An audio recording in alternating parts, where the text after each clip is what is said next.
Turn my mic. Preach, brother, preach. Preach, brother, preach. It's the code in the street. It's the code in the street. Oh, killing them, man. It's the code of the streets. We hold heat. It's cold in the streets. They haunt me. We fold on the beach, dressed in all black fatigue. Boom, boom is on the watch. Time to move off the block. Giuliani made it hot, no lie. Puff line the crib, the first code. Make sure you don't shit where you live. It's too cold. Gun low, one in the head. The feds on the phone. They got the mics tapped. See snakes, you fire back. We know it shouldn't be like that in Brooklyn. We cut the middleman out. We push the better simple. Yeah, man, so when you think about being at Rucker, right? Yeah. You know, we were too young to kind of know who Holcomb Rucker is. We know the name. Exactly. And we know what the foundation he set. Right. Right? But we got to see Greg Marius, right? Dream come alive and bring Rucker back to life. What you could tell me about Greg Marius and what he means to this whole park? I mean, his spirit is here right now with us as we speak about him. You know, Greg was a good guy. He showed me his worth. You know, he showed me all type of things. You know, he said to me, Joe Pope, when you get in this game, man, and you're an announcer, make sure that they know your worth. Man. If they don't know your worth, then you're worth nothing to them. You know what I mean?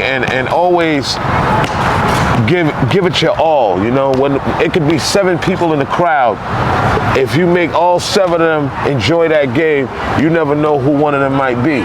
That might be the stepping stone to your career, or somebody coming to bring you from out the hood and say, come on and take this trip with me, and you know, enjoy the fruits of your labor. You know, he taught me that I'm truly worth something. That's really what he taught me. He said, Joe Pope, man, this is your worth. If they want you to MC for them, they got to make sure that you're happy. And he showed me that. That's real, man, because, you know, what he did with the Entertainment's Classic, right? Bringing basketball and hip hop and merging them together, it kind of exploded all over the country, even made it to NBA TV, right? But if it wasn't guys for like Holcomb Rucker, who worked for the Parks Department and during his time here, put together a tournament, right, for the likes of like Dr. J, Pee Wee Kirkland, Fly Williams, you know, Joe Hammond, you know, all of these guys that come play and kind of get the whole experience. Charlie Scott and all these guys, Tiny Archibald, right, Gary Springer, right, Mac, Dancing Doogie. I could go on, man. All these dudes, Terminator, okay. So when you got guys like Holcomb Rucker and Greg Marius who kind of bring back that Harlem feel, that New York City feel to street basketball, this is why we doing what we do today. Exactly. This is the reason why we out here, man. New York City wouldn't be anything without those 2 men, falls on the basketball street level side, right? Because they spread it out through the Bronx, Queens, Brooklyn, even out in Staten London, Island, Long Island, Japan. You know what makes it worthwhile? That we can stand here at the Mecca. That's right. And talk about it.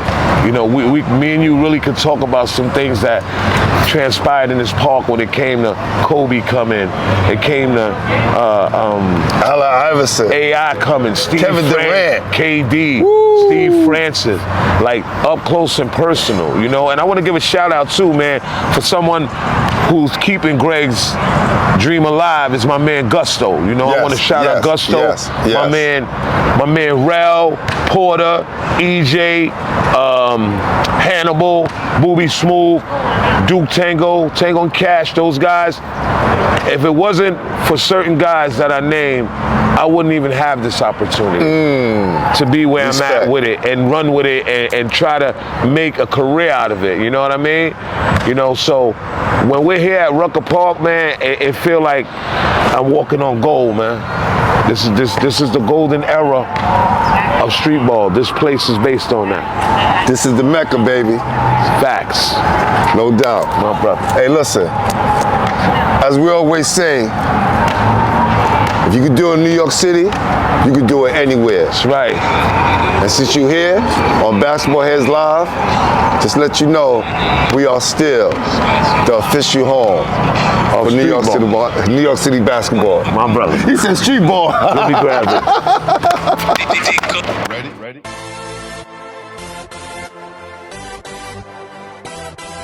Yeah. You have just stepped into the world of chaos, where everybody goes hard. Come on. Go hard. Go hard. Go hard. Go hard. Go hard. Go hard. Go hard. Or go home. Never back down. You gotta hold your own. Go hard. Go hard. Go hard. Go hard. Go hard. Go hard. Go hard. East Coast. Go hard. West Coast. Go hard. Midwest. Go hard. Dirty. Hurry up, everybody. Get online, buy your tickets, cause the game about to start. Welcome to Basketball Heads Live. I am your host, Glenn Poole Harding. And today, we are with one of the most legendary street ball announcers in New York City. In fact, he's an actual baller. He had 30 up in his Rucker right here.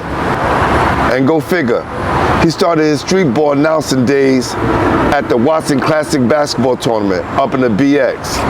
Straight from the Bronx River houses. My guy, my brother, Joe Pope. What's up, brother? How you doing, man? What up, man? How you doing, man? I'm doing great, man. Doing great, man. Well, listen, first of all, I want to say, man, you do a great job on the mic. Thank you, man. Right? I know I was introduced to you by my guy, DJ Authorized. Yeah, that's my guy. Right? Mm-hmm. But I'm going to take it back a little further. My guy, Cal from All Things Hoops. Wow. Right? I love him. He the one that was like, yo, it's another legendary dude you got to go talk to, my guy, Joe Pope. Yeah, man. Right? I thank so you, when man. Authorized was like, yo, Poole, yo, you got to talk to my guy, Pope. Like, for real. Like, get him on the show, make it happen. Thank you, man.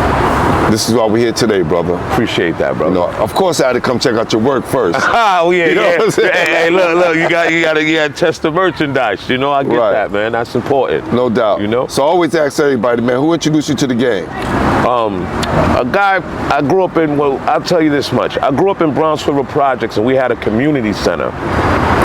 There were a few guys that came in and out of my life, but there was one that stuck. Actually, two.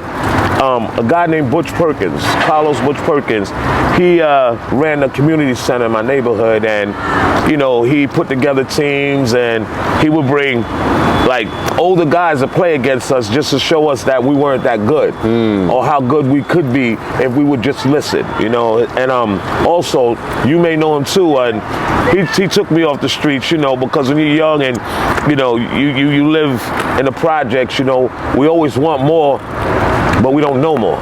So a guy named Julius Allen. Yes. He salute. Him and Butch Perkins were great friends. So as I got advanced playing with Butch and I got older, 16, he sent me over to Columbus Boys Club with Julius Allen, and he showed me the rest of the game. So those are the two guys in my life that had a big impact on me when it came to basketball. How did basketball kind of change your life from, you know, living in Bronx River and seeing the things that you would see as a kid, like most of us who saw things who lived in the projects? How did basketball help you escape some of those basketball things out there? For us, you know, and for any kid, like even here at the Polo Grounds, you name any project in New York City, basketball becomes a safe haven because it's just like everybody wants to do that. Everybody has that dream of being an NBA player, and you work at it. So basketball changed my life, making me focus on, you know, playing in these big tournaments, getting to play down here in Rucker, playing in a tournament that was further back here named RYA, playing in Citywide, you know what I'm saying, playing in Park Recs at 161st Mullaly's, you know, things like that, you know. So it changed my life. It let me go from park to park, tournament to tournament, and meet great people like yourself, man. You know, like Future, Speedy, you know, Authorized, things like that. So it changed my life, and it gave me more friends, and it gave me more of a outlook of what I needed to do if I wanted to get to the next level. How was that transition when you went to like high school up in Watson? And let's talk about the year you made the team. Yeah. And then some of the guys you kind of played with. Oh man, when I went to Walton High School, which was an all-girls. Walton. Which was I said Watson. Excuse me. Yeah. Walton High School. Salute. Right. Thank you. When I went to Walton, the first year it became co-ed because it was an all-girls school, and the all-boys school was Clinton, which is up the street. So when I went to Walton, you know, I was playing ball heavy. I was playing all the summer tournaments, running around with Julius Allen, Butch Perkins, and I got to Walton, and I was like, wow. I don't know any of these guys. You know what I'm saying? So, you know, when you play ball, you're kind of used to playing with everybody you grew up with, you know? So, you know, we had a tryout. We had a coach named Mr. Frazier. God bless him, he passed away. Salute. You know, and he said, Butch Perkins told me about you. I was like, what do you mean? He said, he told me I have a guard coming here that I have to look at. And I was like, all right. And he said, you're Joe Pope. I was like, yeah. You know, and then I met Lamont Middleton. My guy. Who went to St. John's. Facts. My Salute, guy. Lamont, yeah. John Morton. Salute, another one of my guys, yeah. The Predator, Vaughn. Facts. You know, Facts. I met him, and it was like, wow. I thought some of my guys were really great. These guys were phenomenal, you know, because Mr. Frazier made sure he put together a team where we could compete with anybody. And our toughest competitor was Taft High School. Taft. A guy named Larry. I don't remember his last name, a guy named Larry, but he was the truth. So when I got to Walton, I wanted it, you know. I wanted to be able to play at the championship at City College. Those were the years, like '88 and all that. That, you know, you could showcase your stuff, you know what I'm saying? Right. And everybody in the city's there. Everybody, every high school, you name it, they're there. You know what I'm saying? And it was kind of like, man, this is different, you know? Now I'm playing ball under structure. What year was that when you made the team at Walton? 84 to 88. Oh, those are the golden years right there. Golden years of basketball. Yeah, and then John Morton left us after high school, went to college, then the Cleveland Cavaliers signed him. So that gave us so much more belief. You know, like, oh man, we're coming out of Walton and everybody's looking at Walton due to John Morton. And we had Yoda, we had Kerry Goat. Yoda, Yes. hold on, time out. Let's talk about Yoda for a minute because his name come up a lot during these podcasts, and I know about him when, you know, he was younger coming up. The impact that he had, like, on you and others around him, like, because his name rang bells all the way around the city. He was the most advanced point guard for a young man ever. In my eyes. Got you. Most advanced. You can't say it no plainer. Like, handle the rock, distribute the rock, go to the bucket, shoot the jumper, you know, and play D, you know. And then, you know, I met Kerry Goat on my way out. Mm-hmm. He came in there, you know, he went to Florida State. He played out here, you know. He was a killer, you know what I'm saying? And it was like, to me, meeting Yoda, man, I had to be a better guard if I was going to go up against him or if I was going to play with him. I had to be a better guard, you know? Yeah, there's a picture with him, Kenny Anderson, and rest in peace, my guy, Conrad McCray, and all these other dudes that played coming up on the Gauchos. We never played against him or saw him. I didn't see him personally, but his name rang so many bells. Yeah, right, and we know about him. So by the time he probably came up in age, I was already moved on out the city, and then he had kind of transitioned out of basketball because I don't know what he was doing after that. Yeah, I don't think he lives in the States anymore. One of my good friends told me, you know, about him, like, you know, I see Yoda here and there, we talk a lot or whatever. I said, that's amazing. But I grew up playing ball also at 116th, LaGuardia House. Me, Future, a guy named Tony Drew, Ali Mo's brother, God bless him, Lamont Sticks, you know what I'm saying? And also Kenny Anderson. You know, they would come to Bronx River Projects every Sunday. We played biddy ball, and you know who our head coaches were? Turtle and Tommy. Yo, hold on. Let me tell you, Salute to Turtle and Tommy. Yo, what? I think I first started Basketball Heads, and this was like during the pandemic when I was just going around to all the parks. I stopped at Tri-State, and I I'm just happening to film, right? Yeah. I said, I never met him before. Right. So I said, excuse me, sir, you mind if I film? He was training some kids. And I said, by the way, my name is Glenn Harding, Basketball Heads, I run a podcast. Right. I said, I'm Coach Turtle. I said, the Coach Turtle? Legend. And I put it all together. He said, yeah. So I sat down, we talked. I was like, and I started asking him questions. He started telling me all these players that he trained and coached, legendary players, you name them. From Jerry Ice Reynolds to Kenny Anderson to DeRozan Strickland to whoever came out, Tip Dog and all these guys, John Arnold, Ron Arnold, all those guys, plus more. Turtle is pretty much the Moses of basketball. He blessed everybody. That's the way I'm gonna put it.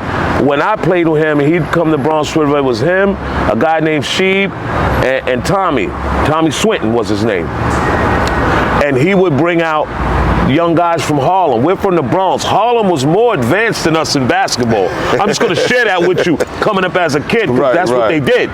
We didn't have Rucker Park. We didn't have all the parks. We had our Project Park where we played amongst ourselves. But these kids from Harlem would go everywhere. Guys like my man Keith Dennis. I just ran into him. Hot Dog Tink. Yes. He played with me. You know what I'm saying? I played with some of the Harlem's finest, man, which made my game better. And Kenny Anderson was a superstar amongst us as kids. Yes. You understand what I'm saying? And they proved it right. He went to the NBA and did his numbers, went to Georgia Tech and did his numbers. You know what I mean? So he was like, we idolized the game that he possessed. And we all wanted to be like that. But out of a million, probably 10 get picked. You know what I mean? Out of a million kids, probably 10 get picked. And I know I wasn't one of them, but I still pursued and played everywhere I could, So. Still became a professional, brother. Yes, man. Just Thank in you. a different arena. Yeah, right. You know what I'm saying? you have to stick around some way, somehow. That's right. True story. Right. So you think the difference between like the Bronx and Harlem, do you think was what do you think was the competition, the atmosphere? Like what was the difference between Harlem ball and the Bronx ball? This park right here. This park right here set the tone for every basketball tournament in New York City and around the world. This park set the tone. And we're sitting here now, and we're in Harlem now.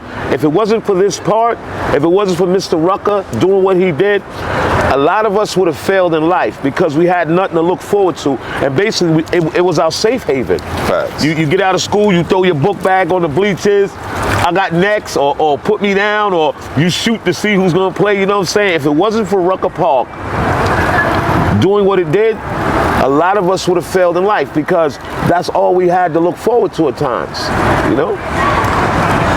You talked about coming to the park and putting your book bag down and calling next. I think it was like a rite of passage for us, especially in the 80s, where it was a process. And I mentioned this so many times, right? Where kids, you call next, right? Because you have to work your way to get in the court. Oh, yeah. Right? You work your way to get in the court. Then the next step is being nice enough to stay in the court, right? Right. And then the next step is when you reach the elite level is when you lose to get picked again. That's right. That's elite level. You got elite level. Because if you lose, you ain't get back on that court. You be sitting with your book bag. You know what I'm saying? Right. If you lose, you be sitting with your book bag. You know, Right. and that's what made you want to be a great player. Because if you came to the park on Saturday, 1 o'clock. I used to go to St. James Park on Fordham, right? I lived over that way. I used to go Saturday about 12 o'clock.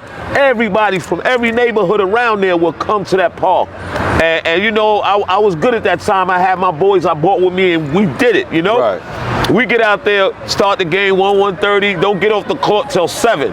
Because if you lose, you got to go get drinks for the next team. You know what I mean? Like, go get the water, fam. You took that L. You know what I'm saying? That's right. I mean, we always put something in the way to see, who was more competitive than the next one. What's up, world? It's your boy, Glenn Pooh Harding. We in Brooklyn. Best Star, that is. At the world's famous Tom, Dick, and Harry's. Y'all know what it is, man. So go crazy. Yeah, that's what I live for. Crazy. It's so real. Fuck 'em. I've been making moves on a poppy. You with it, then copy. Or be a doormat, cause your format is sloppy. And he's so amazing. Angels is hating. Dudes losing patience. Fuck 'em, keep waiting. Tard is the gift. 709 Broadway. You're gonna check out my guy Benny Blanco, the #1 tattoo gallery in New York City. You heard? Let's go upstairs and check it out.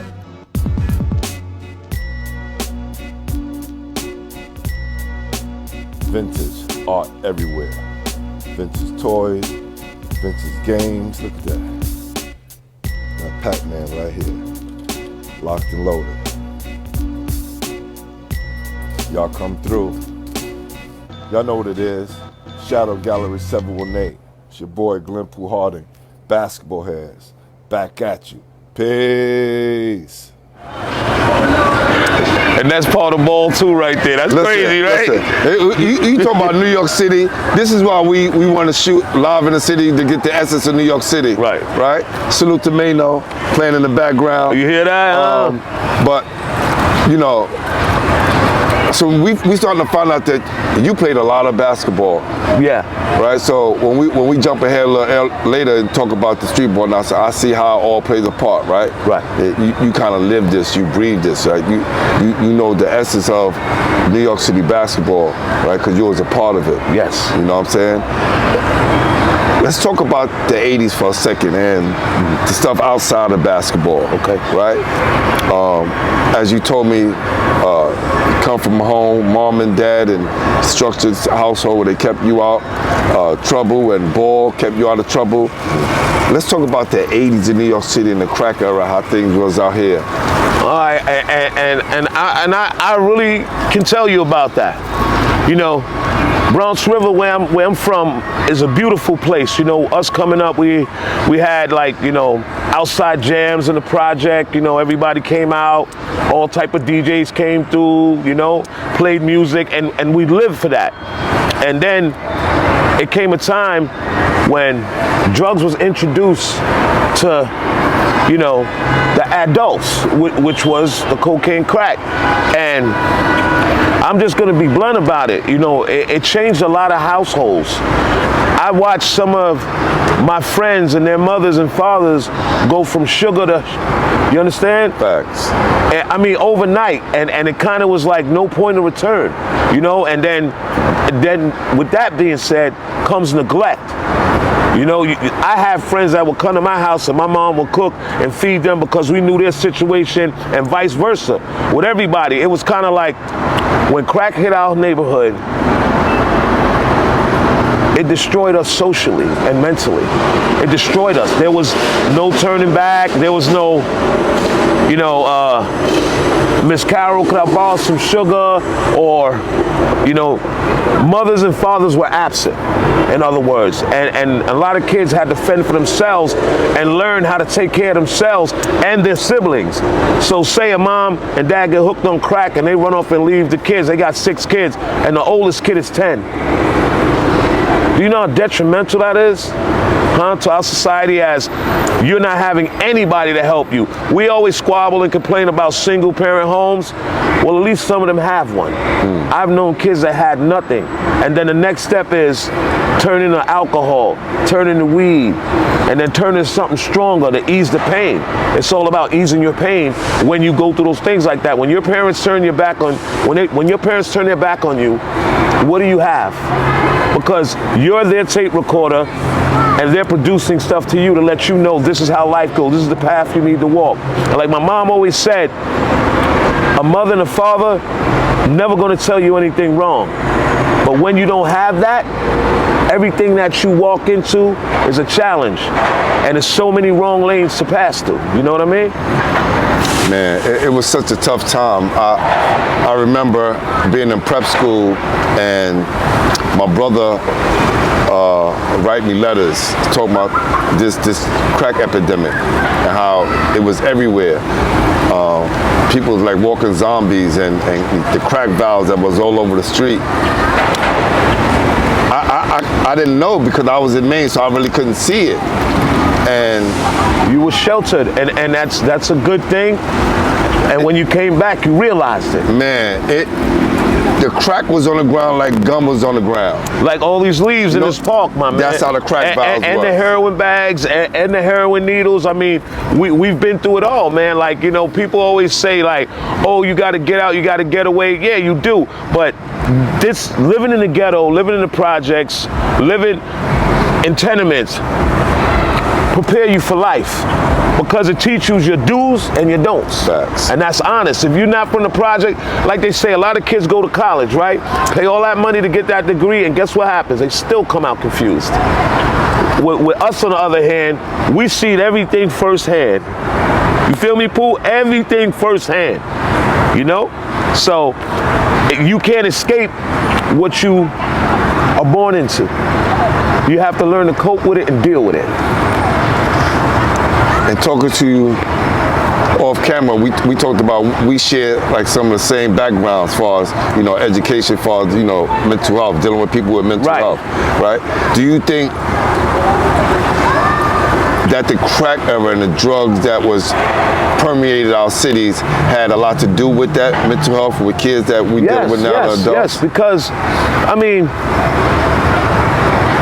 procreation is the most important thing, because none of us would be here. We wouldn't have this world. We wouldn't have all the things that we have.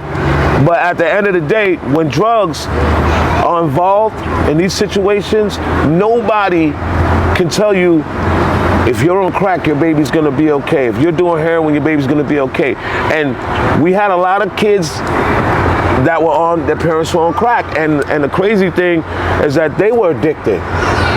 They were addicted and never inhaled it or shot dope or anything. They were addicted to that. So mental health is basically, if your mom or your dad was on drugs and she had pregnant and had a baby, the government here in New York will take the baby.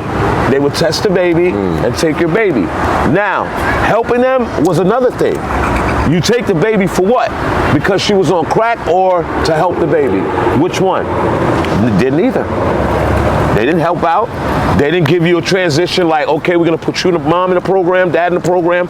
We're gonna take care of the baby, wean it off the drugs, and you guys reunite. They didn't either.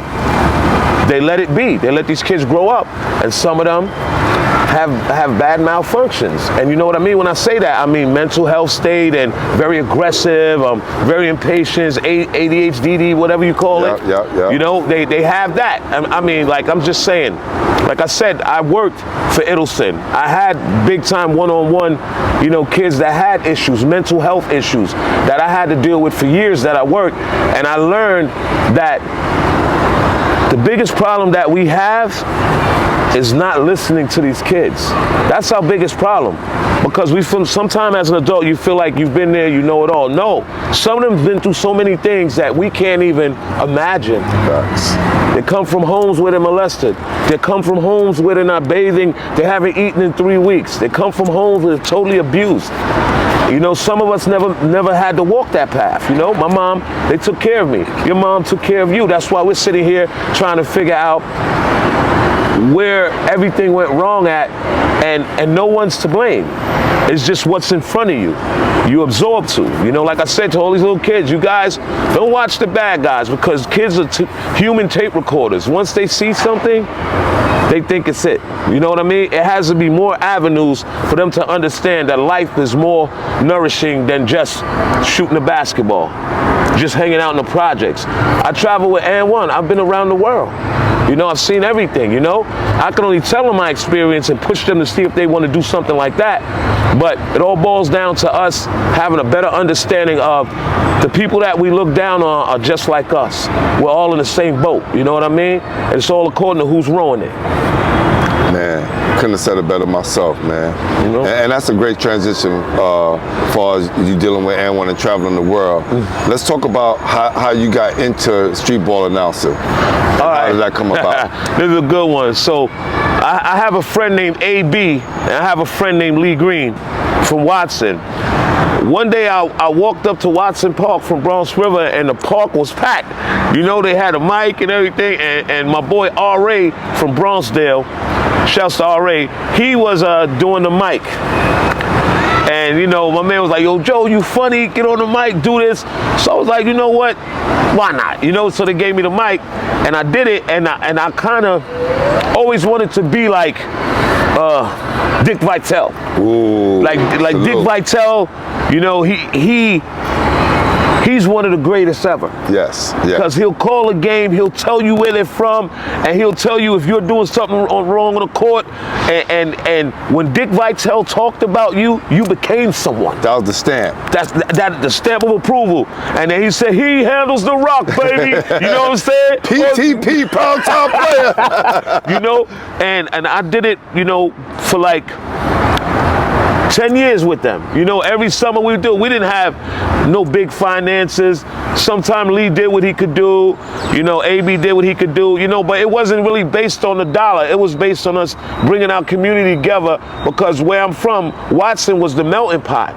You know, it's changed a whole bunch. It was just so many places around that was so drug infested that we figured out if we continue this tournament, some kids are going to come out of this tournament and make it, and people are going to know who they are. And I'll tell you the kids that came out of there.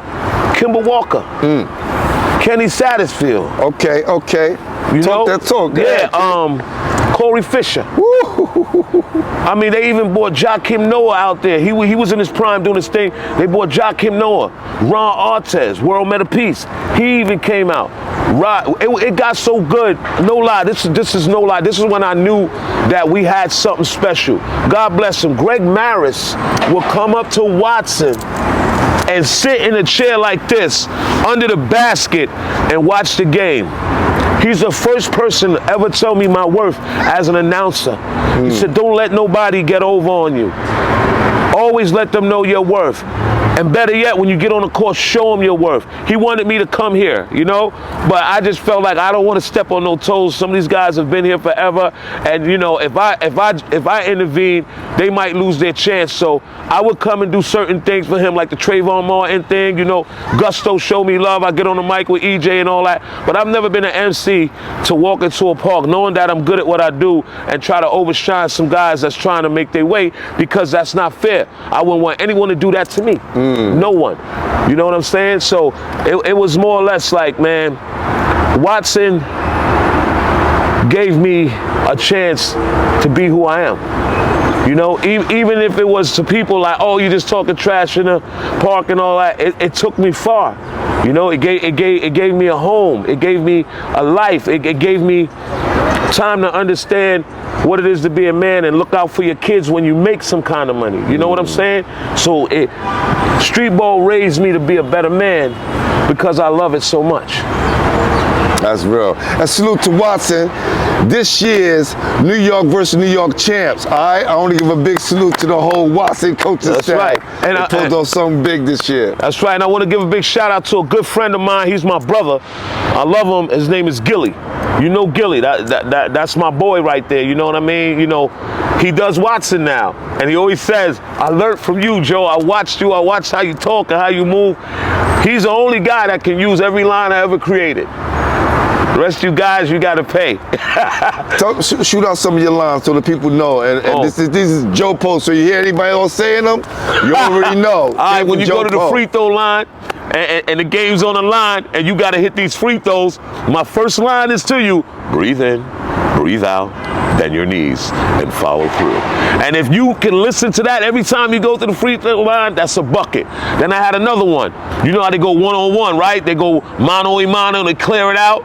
You get them on an island, drown them. You know what I mean? You know? I mean, I have so many, and I have one, like if I got a shooter on the court and he's bombing, fire one. Yes. You know what I mean? Every time, definitely. Fire one. And if you knock that down, you saying something to me, you know? And I go, my lines are according to how people play the game, because I've taken horrible games and turned them into something.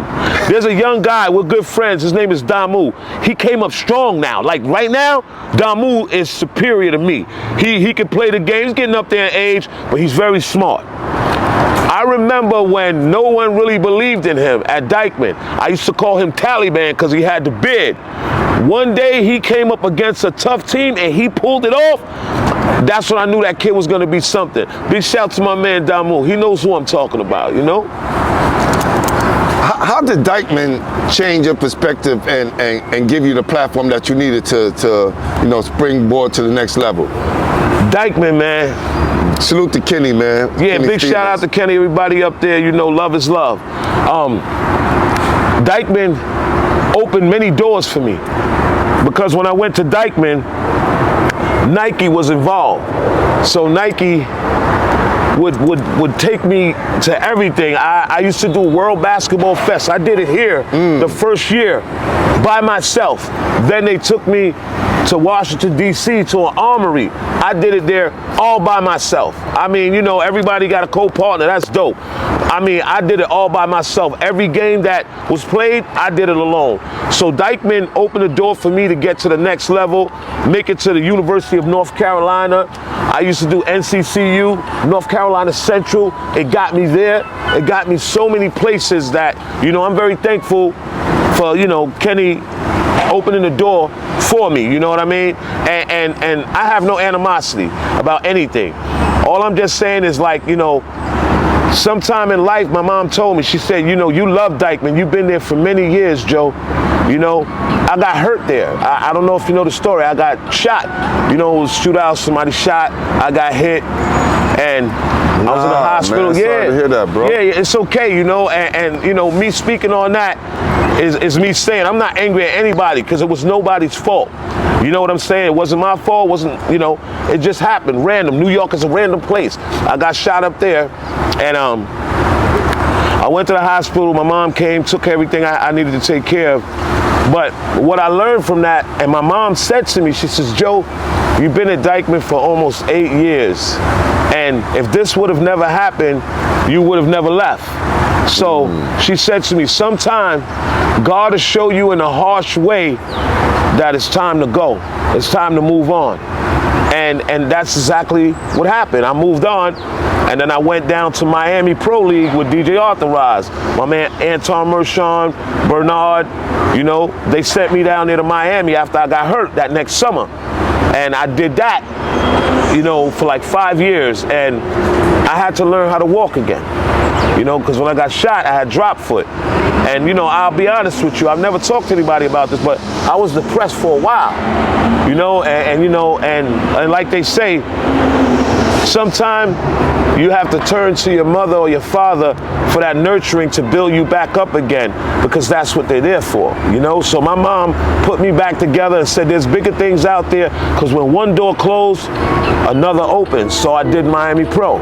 I think you want to turn that off, bro, because whoever calling you is not going to stop calling you. First of all, I want to give a big shout out to DJ Authorized, my brother, for real. Antoine Merchant, another one of my brothers, man. Antoine has helped numerous of people, hundreds and thousands of kids and many adults in New York City, man. And no matter where he goes in the world, no matter what NBA team and where he's traveling to, his heart is in New York City, man. He always helping out everybody, so salute. That's Antoine right. Merchant, Rose Classic. DJ Authorized, my guy. That's my brother, Rose Classic, Rose Classic Pro. Anton opened some doors for me. When I got shot, he embraced me. Him and Bernard embraced me and sent me to Miami, put me up in a beautiful penthouse and said, Joe, do what you do. And I went down there for the first year, and then I needed some help. I needed a DJ that knew what it was. So we bought DJ Authorized in. And when he got there, we went from packing a 300-seater gym to packing a gym to like 1,500 people overnight. You understand what I'm saying? We were at Coral Gables High, then we went and packed Miami Senior High, where all the stars went. Upstairs, downstairs, packed. The game started at 5:30. People will be online at 3:30 because they knew if they weren't online, you couldn't get in. And we had the likes of James Harden coming through, John Wall, Hassan Whiteside, Rudy Gay. I'm talking about Rudy Gay would come with his family and sit in the crowd and watch the game. And he would say, yo, you are funny, man, but you call a mean game. Tim Hardaway Jr., all those guys from Miami that lived down there, that, spent the summers down there, they would come to those games, and that was all due to me working at Watson out in New Jersey. out at Tri-State. I worked for Mousy for numerous years. All those tournaments I did, when I got down there, my name was already known. And all I had to do was bring that New York feel to them. And when I brought it to them, yo, they embraced it unbelievably, brother. Wow. You know? DJ Authorized brings that pro arena style electric feeling to street basketball, right? And I think with you and him working together, because he knows what you want to hear, and he's right on point with all his sound effects, right? Because that's what he brings. A lot of DJs, they just play the music. He plays the music, but he also brings the sound effect element to the game that livens up the atmosphere. And I gotta say this, there's 3 DJs in this game that does that heavy. My first start out was with my man DJ Fashion, you know, from over near Monroe Projects, but he worked with me at Watson, and he was the first to, like, if I said something, he would throw in a little music or whatever. And then when I got up to Dykeman, I was introduced. I knew Ted Smooth, but then we really became friends. Ted is amazing. Legendary, yeah. Amazing DJ. He knows how to make, it's like if he's doing a party, you're gonna party. If he's doing a game, you're gonna be into that game. But to put it simple and plain, DJ Authorized bought sound effects. He brought a feeling to the court. Like if I call some guy, yo, you look like Music Soul Child from the neck up, Authorized would throw on love, and the park would go crazy, or the gym would go crazy. So me and him coincide as one when it comes to working together, because he knows me, and if I got an idea, I'll say it and he'll get it. You know, and you know, a lot of people are using that style now. You know, we didn't actually create all that, but like when it comes to the street ball scene, me and him, you know, we added that main ingredient. Like, this is how I'm gonna put it. Like Ted Smooth told me, DJ Authorized is a steak, I'm the A1 sauce. You know what I'm saying? Right, so I get that quote from Ted Smooth, you know? No doubt. Why do you work alone? I feel like it's a one-man job.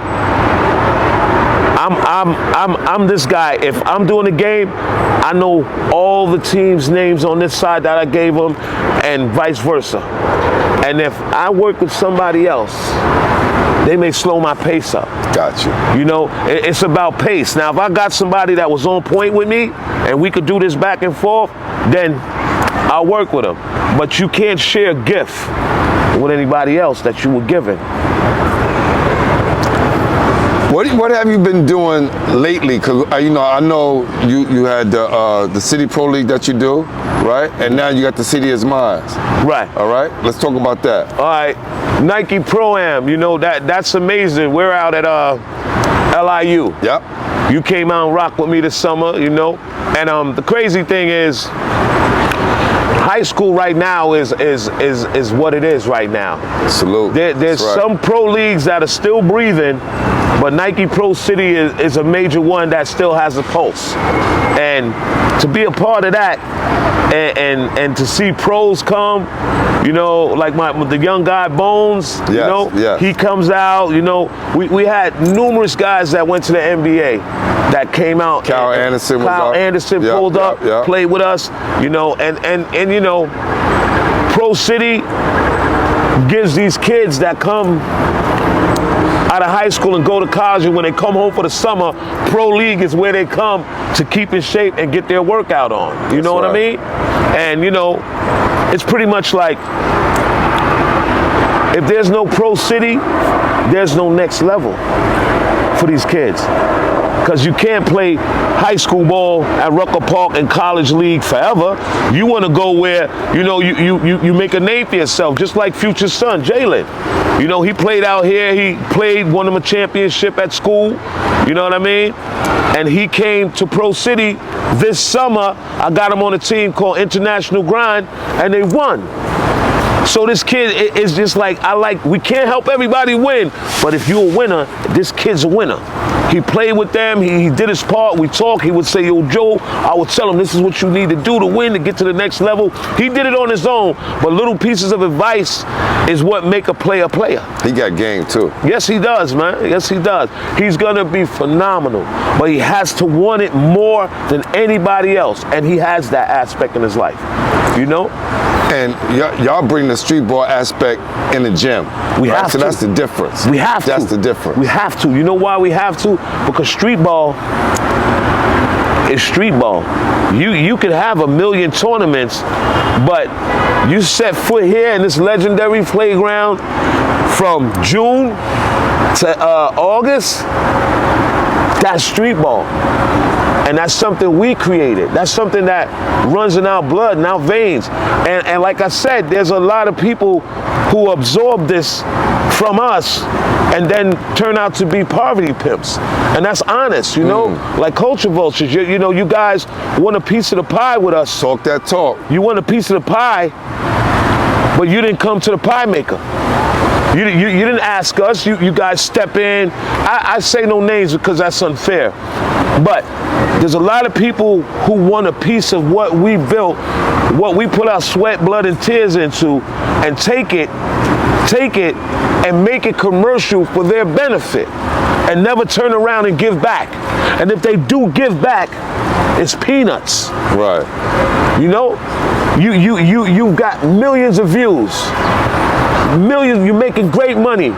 When do you go into the neighborhoods, to the inner city where it was created at, and say, let me donate to this tournament. Let me give you $10,000. Let me give you $100. I don't care what it is. $20, $30. You give that back, then you showing us you respect our craft. But don't just take it and run with it, and then you got this over here, and then you're picking and choosing who could be a part of it. What if we picked and choose you? What if we pick and choose, say you can't be a part of it because you haven't been down forever? I've been doing this here for 26 years. So I seen them come and I seen them go. I seen them show love and I seen them say, oh, I can't help you, but could I have a conversation with you for my footage? I've seen that happen to a lot of us. You know what I'm saying? And a lot of people won't approach me about that because my time is money. Now, see, if you're making money, you're not going to show my neighborhood or any of these kids love, you got to pay me to give you my input about this because it's not free. Advertisement is not free, especially if you're a culture vulture. And there's a lot of them. Like I said, I say no names. And it's so hurtful to see them always in the limelight talking about it, this, that, and the third. But what are you doing to keep it going? What are you doing to help these kids who have nothing that love this? What are you doing? Nothing. You're putting money in your pocket, you're getting footage, and people are worrying about, oh, how could I work with you? But in order to have what you have, you need us. You need us. And if you don't have us, you have nothing. Why? Because we built it. I think a lot of times they come and take the juice, right? Yes. They come take the juice and they come squeeze it dry, then they leave. Come on, man. They get what they want and they go. And they go and when they come back, it's always something new. It's based on what they need. It's not based on what they can help us do. It's based on what they need from us. That's why I call them poverty pimps. You walk in the park, you start filming, you go on YouTube, you get all these views. Well, if you're getting all these views, right, it has to come from somewhere. And where's that somewhere? The people, us, the people that built this. I remember at my beginning, I didn't make no money. I was getting like $100. My man would give me $250 sometime or whatever, you know, and I never quit. I never quit. And anybody that I worked for in New York City when it came to street ball, they could attest to this. I've always been loyal. If it was a game, I was there. Joe, we need you for this. I'm there. You know what I'm saying? And there's certain people that you deal with in this realm that look at you as less because they're distributing the money. Money doesn't make street ball. Street ball is a feeling. Street ball is a passion. Great things about EEP law is in our community partnerships, the relationships that we build with people who really care about our community, with people who hold high value and giving back with people who are pillars in their community. Being said, EEP Law is a proud sponsor of Basketball Heads Podcast, the #1 basketball podcast in New York City. Man. So, what does Joe have going on now? I know you say you're doing college basketball, man. Yeah, I went out. Well, I'm here for a little while. I'm getting ready to head home. I'm trying to figure out what school I'm gonna go to and work this winter. But you know, I love UNC. I love NC. I want to walk through the NC State door soon. You know, so I'm working on certain things like that. You know, I don't like to put it out before it happens. Okay. But you know, those are things that I'm working on. And we forgot one. City is mine. When I seen you there you go. I was really happy because you were a ball player. Few people told me about you. You know, I did my homework. How about that? They told me you were good, Pooh. They told me you was a big man. You was a real big man. Well, actually, I was tall and height, but I played two guard all my life. Okay, you was a two guard? Okay, they told me you had game, you know? And you know. We do a little bit of everything, but. When I saw you at City's Mind, I was really happy because we have people that come in there that are unannounced, that are stealing footage and making use of it for themselves when we're trying to expose all these kids to these college scouts and see if they can get a scholarship, take the load off of the back home with mom and dad. And City is Mine is an amazing thing. You know, it's sponsored by Brand Jordan and also Game Changer. You know, and Bernard Bowen is, you know, that's his baby, you know. And to see all these kids, meaning girls and boys, 8 games a day, man, that's basketball. That's basketball. That's the love. That's when I say that's the thing that culture vultures breed on. It should be a limitation to how far we let them go when it comes to us. We're giving you something, what are you giving us? It doesn't have to be a personal loan. It doesn't have to be, it has to be, well, if you're gonna do this and tape it on your platform, you talk about all these kids individually that you're stealing these highlights from and making money. You talk about them individually, talk about where they're from, talk about where they're headed. Don't just get the footage and expect us to say, oh, that's dope. No, it's not. You got to do for us because this belongs to us. This is one thing they can't take away from us. It's street ball. They can't take it away because if they tore this court down the day of tomorrow, somebody will put a crate on the fence and we be balling again. You remember those days? We be balling again. You know? But like, you know, City is Mine is amazing. I've done other things like that and I enjoyed it. You know, I did Elite 24. I did a Tournament of Champions. You know, I've done so much stuff. But when it comes to City is Mine, I'm home. I've done it abroad, done it in Brooklyn, I've done it on the road, I've done it in LA, with Under Armour, I've done it everywhere, you know? But to be home and to be up close and personal with all these kids that got something going for themselves makes me feel like my struggle and going to the courts and hooping wasn't in vain because somebody has to start it. And we started it, now these kids are finishing it. Yeah, we've been covering high school basketball since we started, right? And I make sure I'm out there talking to the coaches. I interview the players. I cover them on my page. I give them write-ups. I create an all-city list, create an all-star list. I even had the first Tom Kachowski game, all-city game between the Catholic schools and public school, right?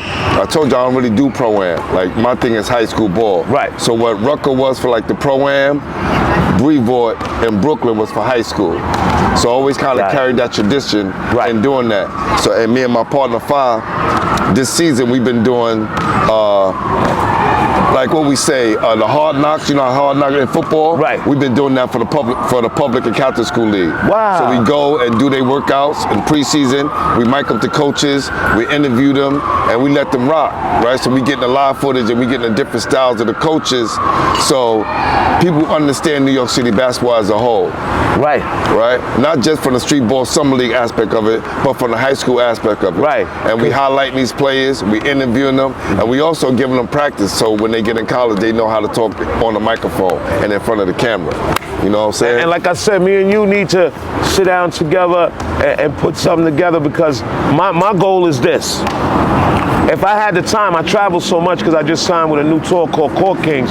Big shout out to Court Kings, my man Vic. I just signed with them, and we got a bunch of games coming up. But what me and you need to do is sit down and try to build something where we have these kids come on Zoom and I show them how to announce. I show them the appeal of it. I show them how to step on the floor and make your presence felt, but base it on the game.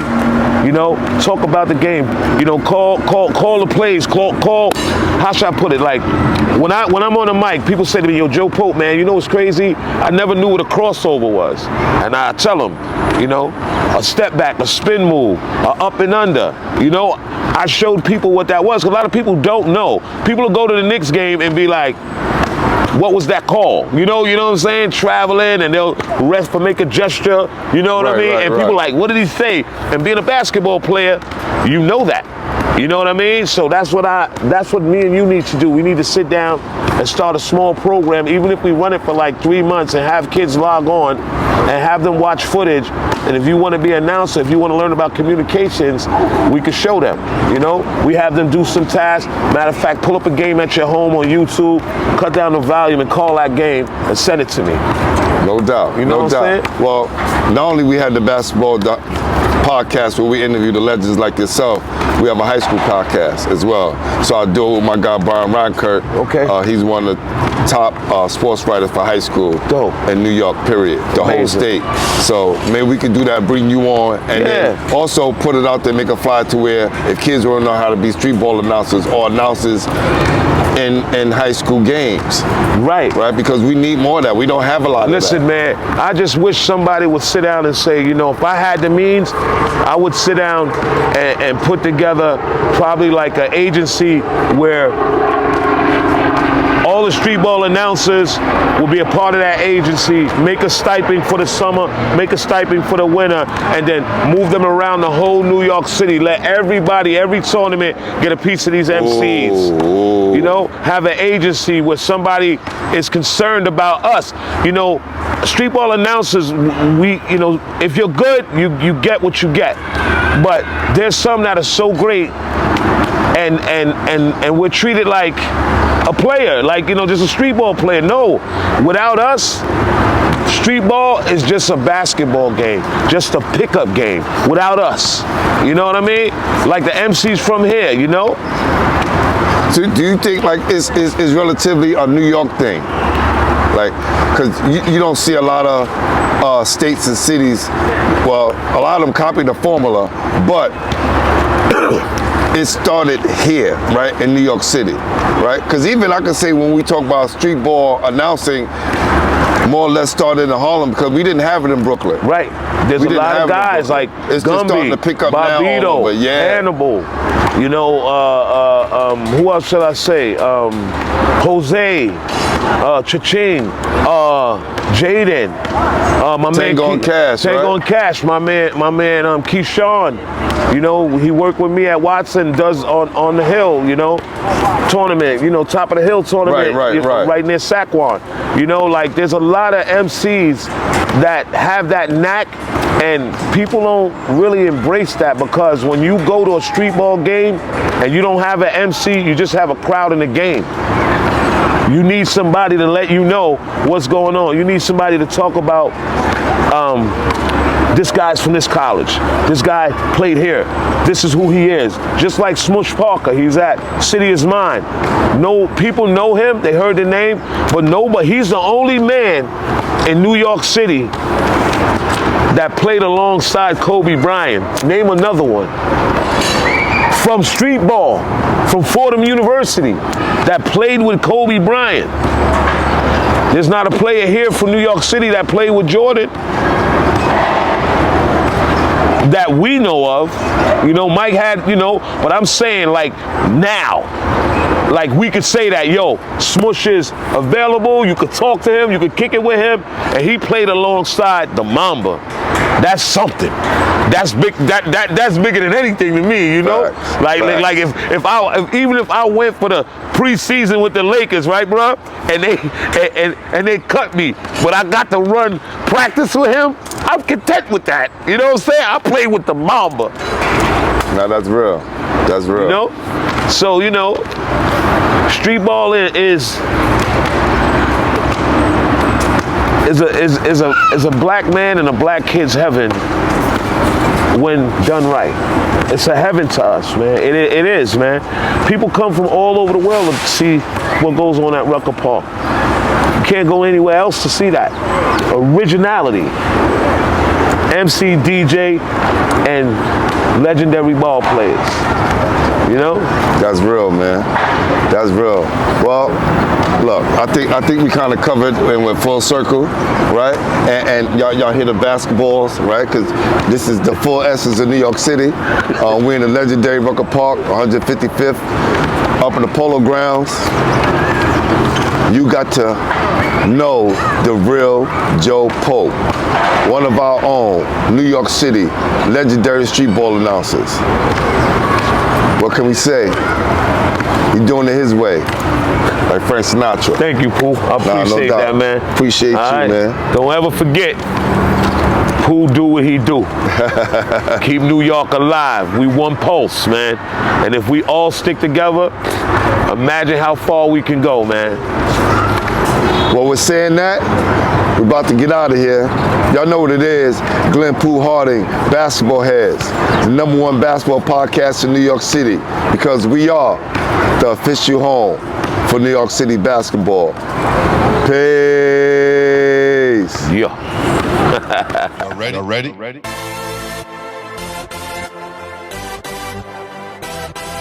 Yeah. You have just stepped out into the world of